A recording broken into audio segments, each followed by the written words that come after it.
최근 넷플릭스에서 한국 드라마들의 인기가 정말 뜨겁습니다. 오징어 게임뿐만 아니라 다른 한국 드라마들도 엄청난 사랑을 받고 있다는 건데요. 돌풍을 일으키고 있는 한국 드라마 이야기, 오늘의 이 정도는 알아야 하는 문화뉴스 이알문 시작합니다.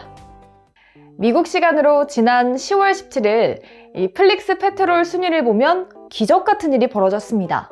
오징어 게임이 여전히 넷플릭스 드라마 전 세계 순위 1위를 차지하며 돌풍을 이어가고 있는 가운데 10월 15일 공개된 한소희 주연의 마이네임이 4위, 저희 파격수다에서 주목한 갯마을 차차차도 7위에 오른 사건이 벌어진 건데요. 무려 3개의 K-드라마가 전 세계 드라마 탑10에 들어갔다는 거, 이게 꿈이 아닌 거죠. 그렇습니다. 특히 이들 드라마들이 모두 지난 8월서부터 차례로 공개된 드라마들인데 9월 초에 공개됐던 DP까지 합하면 그야말로 K-드라마의 인베이전이 일어나고 있는 것입니다. BBC가 이렇게 표현한 것은 비틀즈의 브리티시 인베이전의 K-드라마의 그런 성공을 빗대서 표현을 한 것인데요. 비틀즈의 영향력을 잘 알고 있기 때문에 너무나 기쁜 소식이 아닌가 이렇게 생각이 됩니다. 이들 드라마를 보면 모두 장르도 다르고 제작진도 다르고 배우들의 인지도라든가 또 연령대도 다 다릅니다. 그러니까 정말 다양한 장르의 드라마들이 다 사랑을 받고 있다는 얘기 아니겠어요?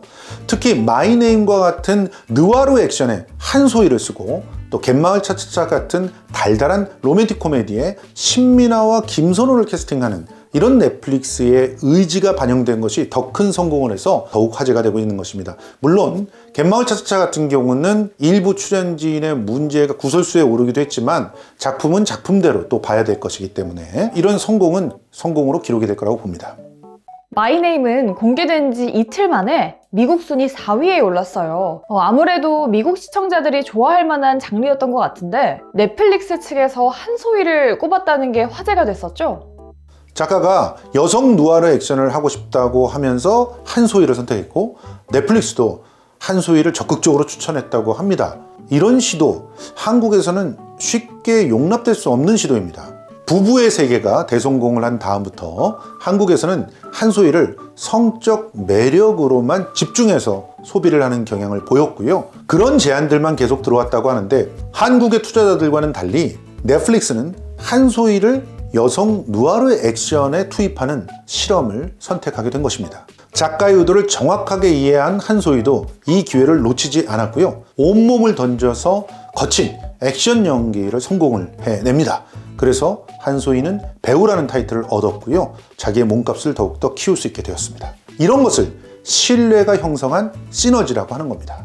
한국 언론은 전작인 알고 있지만이 주목받은 만큼 성공을 하지 못하니까 그 책임을 한소희한테 자꾸 돌렸는데요. 이번 성공을 통해서 뒤통수를 맞은 꼴이 되었습니다. 예쁨을 벗어던졌다는 식의 어이없는 제목은 바로 이렇게 좀 불편한 속이 반영된 제목이라고 봐야 되지 않을까요? 박희순, 안보연 등도 믿고 신뢰하는 제작진들 앞에서 그야말로 미친 연기를 선보였습니다. 또 스태프들도 만들어내는 장면 하나하나가 다 액션 맛집이라는 평가를 받을 만큼 최선을 다해 장면들을 만들어냈는데요. 우리 배우들, 우리 스태프들 돈 떼어먹지 않고 제대로 밀어주기만 하면 이렇게 최고의 성과물을 만들어내는 그런 사람들입니다.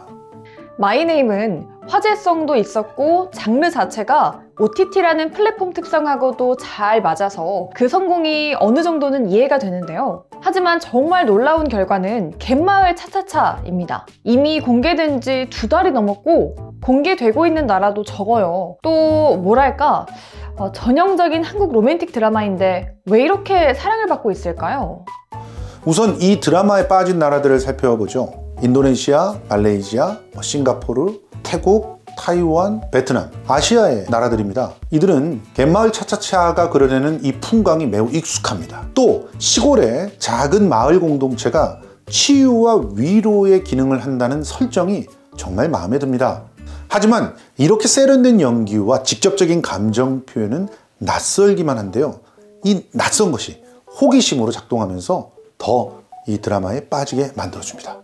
이렇게 동양적인 가치관과 서구적인 가치관이 잘 융화를 이루는 이런 컨텐츠들은 늘 아시아에서 사랑받는 컨텐츠입니다.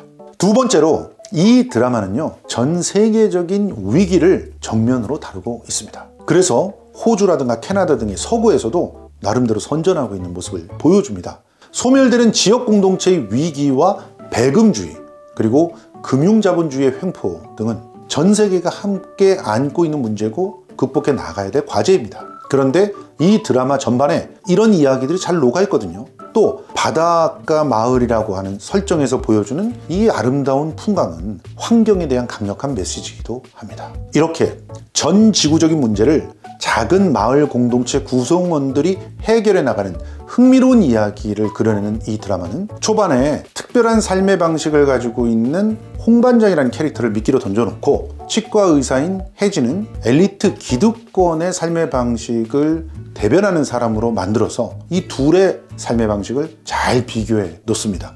그 긴장감은 끝까지 유지가 되는데요. 이게 대단히 성공적으로 이루어진 것이죠. 이런 상징어의 일관성과 일상을 새롭게 보게 하는 매력적인 대사들은 많은 시청자들을 각성시켰습니다. 이런 매력 때문에 마지막 회차가 공개되고 나서 전체 평점은 오히려 높아지는 그런 기현상을 낳았고요. 로튼 토마토의 신선 지수도 오징어 게임과 나란히 100%를 달성하는 기염을 토하기도 했습니다.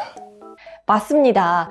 하지만 순위 역주행의 가장 큰 이유는 갯마을 차차차의 마지막 회차가 지난 주말에 공개되었기 때문이 아닌가 하는데요. 이 오랫동안 숨겨왔던 홍반장의 아픔이 고스란히 소개되었고, 또 마을을 지켜온 큰어머니 감리 씨와의 갑작스러운 이별이 많은 사람들을 울렸잖아요. 게다가 넷플릭스의 시청자들이 좋아하는 전 회차 정주행이 가능해졌다는 거죠.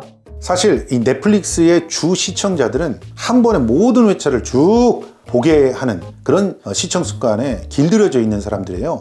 그러다 보니까 마지막 회가 공개된 이후에 미뤄놨던 그런 정주행을 시작하는, 그래서 갑작스럽게 조회수가 높아지는 그런 현상이 벌어지게 됐던 것입니다. 한국처럼 이미 매회 공개를 하는 방식에 길들여져 있던 시청자들은 홍반장의 과거가 드디어 공개된다는 그 기대감 때문에 더 많이 집중해서 시청을 하게 됐고요. 또 15회, 16회의 완성도가 상당히 높았거든요. 그러다 보니까 N차 관람을 하게 되는 그런 시청자들도 늘어난 것입니다. 15회차에 보여진 홍반장의 과거, 이는 2008년의 리먼 브러더스 사태를 떠올리게 하는데요. 그때 엄청난 피해를 서민들에게 전가한 금융자본은 지금 도대체 뭘 하고 있을까요?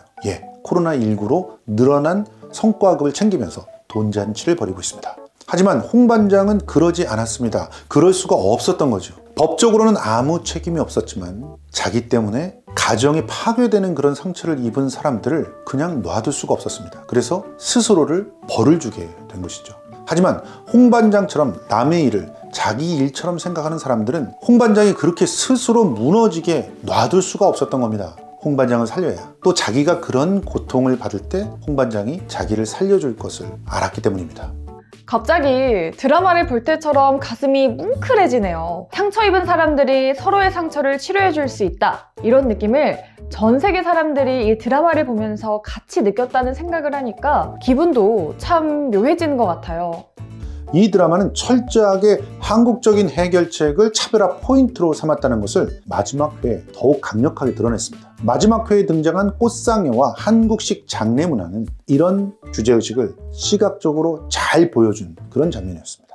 상여는 마을 사람들이 함께 관리하는 상여집에 보관되어 있습니다. 장례는 온 마을이 함께 치르는 이별의식이기도 하죠. 이런 문화가 남아있다는 것은 그 공동체에 서로를 돌보는 문화가 존재했다는 겁니다. 굳이 전담 공무원을 두고 일일이 챙기지 않아도, 또 무슨 상조 회사에 맡기거나 도우미들을 고용하지 않아도 공동체 돌봄이 살아있는 한 마을은 건재했고요. 오랫동안 인류는 이렇게 문명을 건설하고 살아남았습니다.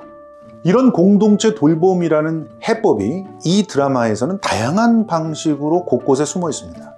이를 보면서 동양 사람들은 안도를 느끼고 서양 사람들은 뭔가 경외감을 느끼게 되는데요. 물론 유럽이나 미국과 같은 사회에도 공동체 돌봄이 있었습니다.